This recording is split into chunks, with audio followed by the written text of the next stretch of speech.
Buenas tardes. De nuevo nos encontramos miércoles 2 de la tarde para continuar con lo que llamamos la serie de presentación de casos. Nuestra edición 19. Efectivamente, la vez anterior habíamos dicho 17, pero era 18, hoy 19. Y el tema ahora va a corresponder presentarlo al doctor Martín Juárez Cadena, y particularmente presenta, a mi ver, se llama sinovitis a propósito de un caso, porque aquí por detrás de cámaras platicábamos algunos detalles que yo creo que en la charla misma vamos a ir comentando. ¿Sí, doctor? Sí, gracias, doctora. Gracias. Buenas tardes, doctora. Buenas tardes a todos los que nos hacen el favor de vernos. Nuestro propósito es el de aumentar la información que podamos disponer para, bueno, tener un enriquecimiento de nuestra actividad cotidiana. Vamos a presentar un caso simple, que no por ser simple no es importante, ya que cotidianamente nos encontramos con una serie de circunstancias que a veces pues no tenemos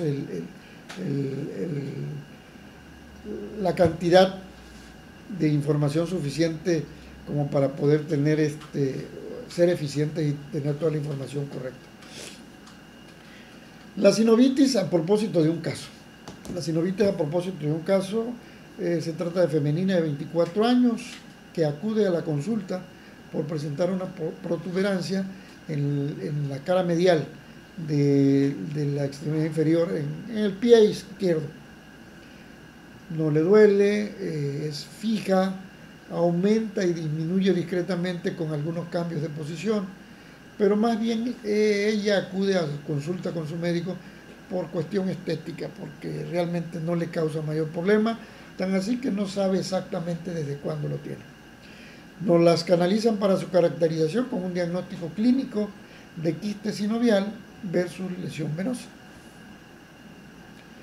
Aquí tenemos la imagen de la protuberancia que se observaba y que por imagen de ultrasonido nosotros logramos ver una zona de colección de 16.1 milímetros por 5.6 milímetros de bordes definidos, regulares.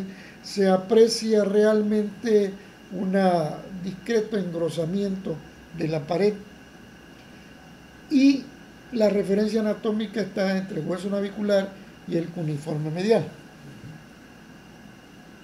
Aquí tengo otra toma en donde podemos ver un poco más el borde posterior y pues realmente es regular.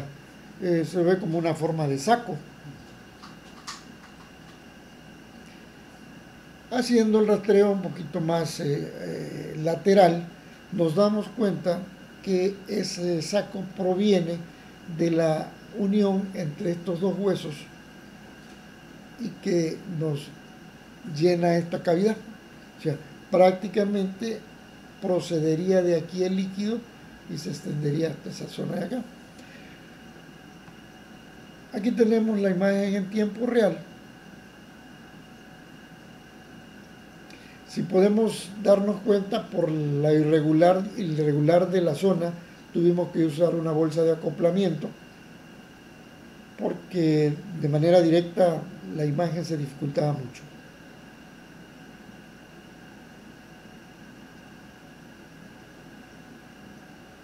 Ahí vemos el origen de la colección.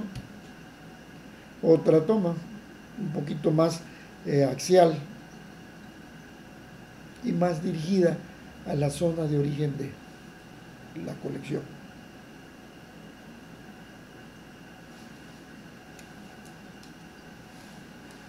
La imagen fija, hablaríamos de la raíz de ese saco. Bien definido. Una imagen un poquito mejor definida. Y vamos a revisar algunos conceptos específicos Estamos hablando de la membrana sinovial. La membrana sinovial reviste la cara interna de la cápsula articular cuando se trata de un recubrimiento articular. También se encuentra en los tendones y también se encuentra en forma de bursa entre las superficies duras y debajo de la piel para amortiguar el roce que hay con esta superficie dura. pero vamos a revisar lo que es la membrana sinovial. La membrana sinovial es la capa más interna de la cápsula, donde tenemos la parte dura que corresponde a la cápsula, el tejido subsinovial y la membrana sinovial. Esta es productora de líquido. La cápsula y la membrana sinovial. La cápsula es la estructura cartilaginosa que envuelve a la articulación en forma de rodillera. Aquí la tenemos.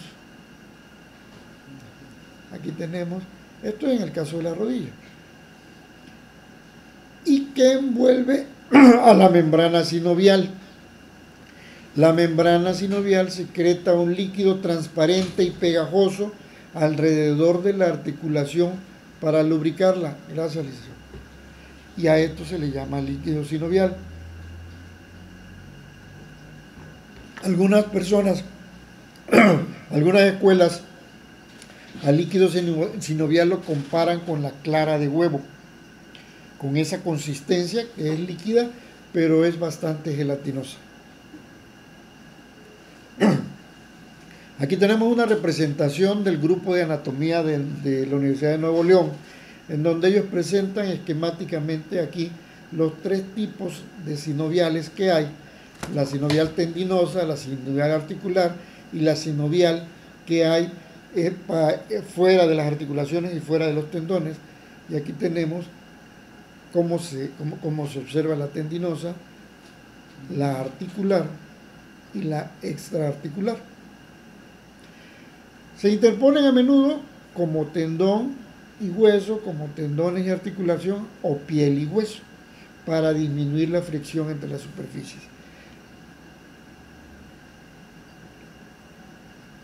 Aquí tenemos un ejemplo esquematizado de cómo es una vaina sinovial tendinosa.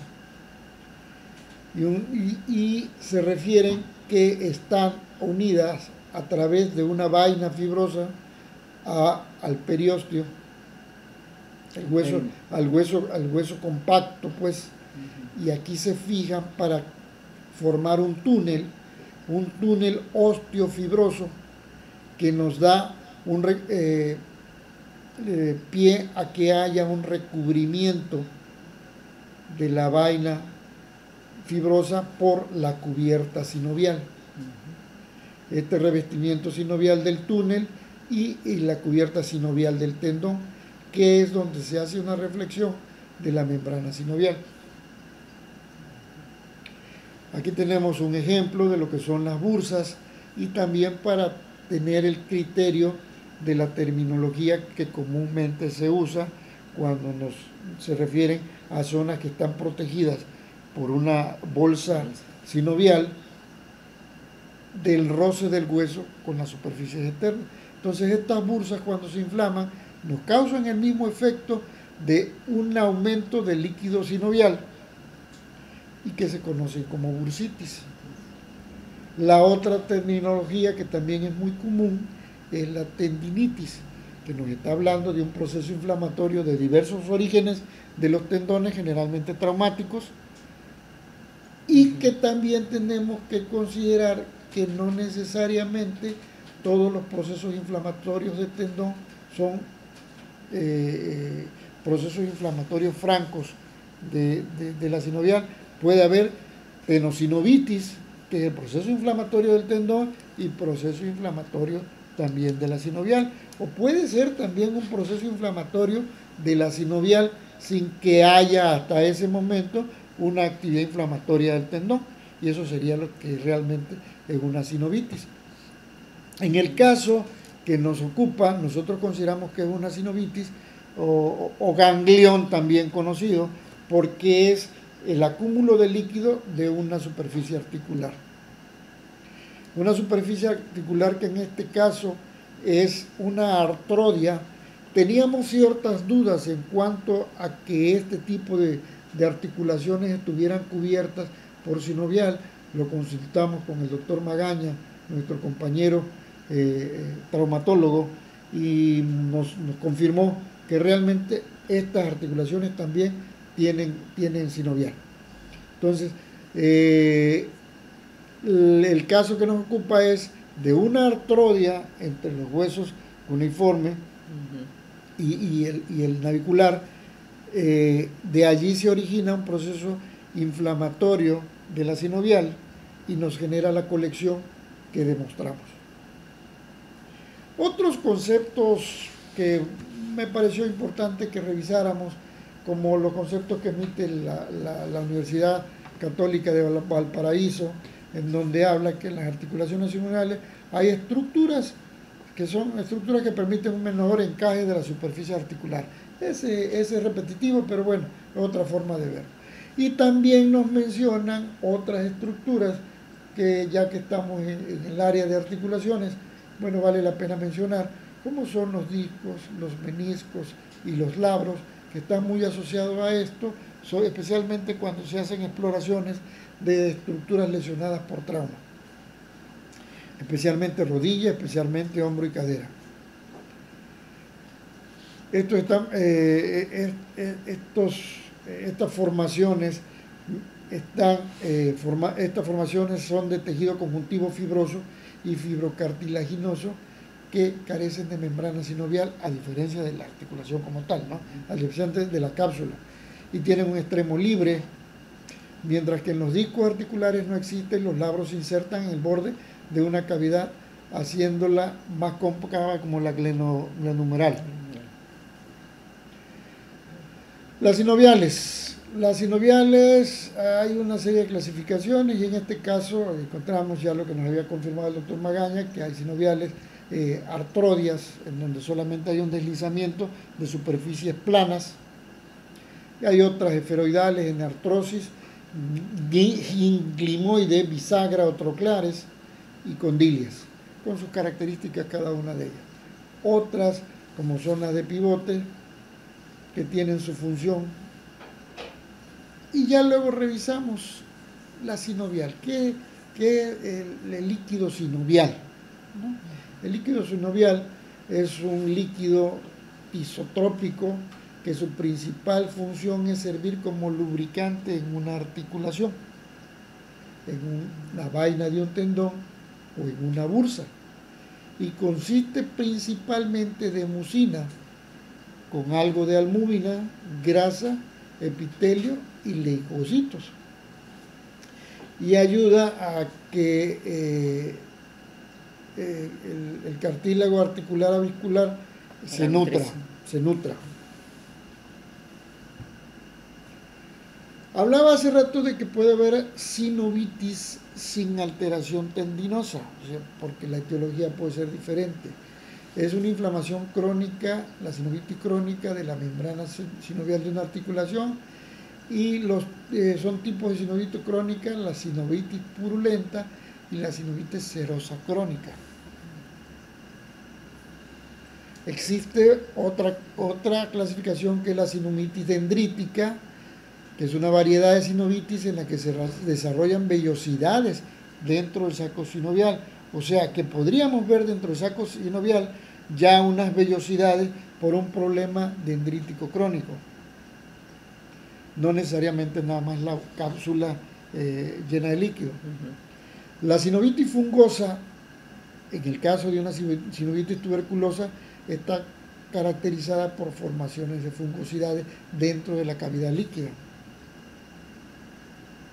Y la sinovitis plásica, que es una sinovitis seca con producción de adherencia, aquí ya no habría colección, aquí prácticamente ya estaría una zona ecogénica, probablemente hipodensa, en donde ya se están haciendo cierto proceso fibrótico que está engrosando la zona de la cápsula articular, o de la vaina fibrosa, o de la bursa. La sinovitis por vibración es la producida por un paso de un proyectil a través de los tejidos cerca de una articulación, pero sin lesión de la sinovial. La sinovitis purulenta es una variedad de sinovitis aguda debida a un traumatismo, a ciertas infecciones, fiebre tifoidea, por ejemplo, escarlatina, caracterizada por la formación de pus. Yo creo que en el paciente diabético esto también puede ser frecuente. La sinovitis seca es la variedad que aparece en el curso de una enfermedad general como la sífilis, el reumatismo agudo, la blenorragia, caracterizada por escasa secreción de líquido, pero sí hay cambios de colecciones bastante densas y poca. La sinovitis tendinosa, que aquí hay inflamación de la vaina tendinosa y del tendón, y puede ser sinovitis tendinosa o tenosinovitis, que es el grado mayor de proceso inflamatorio que implica el tendón. Y la sinovitis billonodular pigmentada, un síndrome de dolor e inflamación en una o varias de las grandes articulaciones con limitaciones funcionales, sobre todo en las rodillas debido a la acumulación de depósitos de hemosiderina que forman una masa intraarticular. Y ya con esta información nosotros nos quedamos en el concepto de lo que tuvimos aquí, fue una sinovitis de la artrodia entre los huesos navicular y el cuneiforme. Bueno, esta fue una plática muy simple, muy sencilla, pero que bueno, no deja de tener la importancia que consideramos para hacer un poquito más de descripción de nuestros hallazgos e informar un poco más a nuestros médicos. Nos los mandaron como el dato de ganglión. Sí, perfecto, sigue siendo un ganglión, sí es un ganglión, pero ya sabemos que es específicamente articular y que no tiene ninguna relación con los tendones que están en la zona. Sí, y bueno, excelente doctor. La verdad es que siempre, pues lo vemos, a lo mejor es muy fácil la imagen y decir, sí, es esto, pero buscar el detalle ver fino. La condición general del paciente, como decías tú, a lo mejor si fuera diabético, en algunos casos pudiera estar hasta infectado. Estamos viendo que es muy raro, pues, pero por ejemplo en el caso de que a veces vemos imágenes que sospechamos que fuera ganglión y luego pudiera ser no exactamente de articulación, pudiera ser de la parte donde se adhiere el tendón, ¿verdad? De alguna bolsa, ya digo, depende del lugar anatómico en el que estamos analizando, pero por ejemplo en el caso de la gota, ¿hay algún tipo de repercusión en articulaciones que hayas visto? Sí, hay muchas Son famosos tofos, ¿verdad? Sí, hay muchas repercusiones porque ya aquí nos estamos enfocando básicamente a la sinovial, nos estamos enfocando a la cápsula sinovial. La cápsula sinovial puede llegar a generar por depósitos de hemosiderina, por depósitos de urea, puede una deformación de incluso del periósteo. Y entonces vamos a ver otras imágenes en relación a la zona que se está explorando con alteraciones óseas ya y también alteraciones, por supuesto, tanto en la superficie de la cápsula articular como en el contenido de la cápsula articular. Ahorita que dices lo del periósteo, pues que vemos, lo que más vemos, creo yo, más frecuentemente es hombro, ¿no? Es el paciente más frecuente, más común de musculoesquelético. Y lo que decías bien de la superficie irregular, inclusive le puedes ver de los piquillos, picos, los piquitos, ¿verdad? De ese tipo de la erosión que hay del periósteo. Sí, y pues realmente a veces sí no tenemos algo de contraste como lo que es un líquido que se ve ahí perfecto, ¿verdad? Y sospecharlo, es decir, hacer el examen lo más cercano posible, hacerle sus acercamientos para ver estos pequeños detalles, ¿no? Dentro de lo que es el avance de toda esta información, existe ya incluso una sociedad específica de reumatología y ultrasonido en reumatología, gente que se están especializando cada vez más en estos pequeños hallazgos para tener una información más fiel y poder orientar más el manejo de estos pacientes. Sí, y me llevé la sorpresa ya buscando en cuanto a todo esto, Me da la sorpresa que tienen 10 años de estar estructurados ya como asociación a nivel nacional de ultrasonido en reumatología. Hace algunos años nosotros estuvimos presentando algunos casos de ultrasonido en reumatología, pero nos hemos perdido, creo yo, en lo obstétrico, nos hemos perdido en lo abdominal, y quizá a nivel de ultrasonido general de todos nosotros, pues como que este tipo de diagnósticos que requieren cada vez más finos detalles, como que no se solicitan mucho, ni tampoco se están usando por parte de los médicos tratantes. Eso es, ¿no? Entonces, ni se solicitan, ni los hacemos, y entonces, sí, pues... Como dice, el mercado crea, la necesidad crea el mercado, y la verdad es que hay cómo verlo, pero como no es usual, y probablemente también nuestra población médica no requiere, la clínica a lo mejor le hace muchas cosas, o los rayos X, pero el ultrasonido yo creo que le puede llevar que la clínica, acuérdate que la clínica tiene un valor enorme, pero si nosotros nos vamos a la raíz de la clínica, ¿qué es la clínica? La clínica es el cúmulo de información que tienes para entender lo que está ocurriendo en una persona cuando tiene desequilibrada su salud. Entonces, si tú sumas información, entre más tengas, mejor. Y si la clínica recibe información de ultrasonido, pues es una condición mejor para entender lo que está ocurriendo. No, y ahora estos transductores que tienen la capacidad de ver detalles milimétricos, y esto de la verdad es que pues hay que utilizarlo, ¿verdad? Más por pues sí, aplicarlo. El mensaje es, bueno, sigamos trabajando en estas cosas, busquemos los detalles, informemos lo mejor que podamos, y bueno, les agradezco a los que están viendo esta transmisión su presencia. Doctora, muchísimas gracias por su presencia. Hoy tenía un compromiso familiar y gracias por estar aquí. Le diste una condición especial a nuestra actividad. Buenas tardes a todos. Excelente, vamos a subir como siempre, y en la página de Telemédica, si ustedes gustan, incluso podemos agregar imágenes similares para aumentarlo, claro. Nuestra la página de Telemédica ahí está, es de todos ustedes, hay que nutrirla, hay que usarla, que no...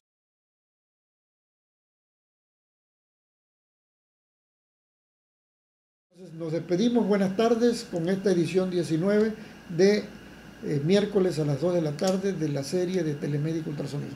Gracias, doctor, excelente. Gracias, doctor. Hasta luego.